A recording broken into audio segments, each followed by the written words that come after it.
আমাদের মধ্যে প্রথম বক্তব্য রাখবে শ্রী আনন্দমোহন দাম। তুমি পক্ষে বলতে চাও না বিপক্ষে?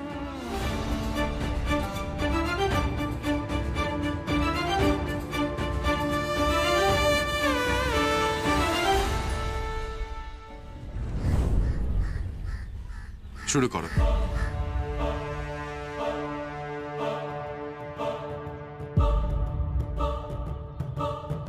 আমাদের বিতর্ক সভার আজকের বিষয় হলো দেশের অসম্মানের প্রতিবাদে ক্লাস বয়কট।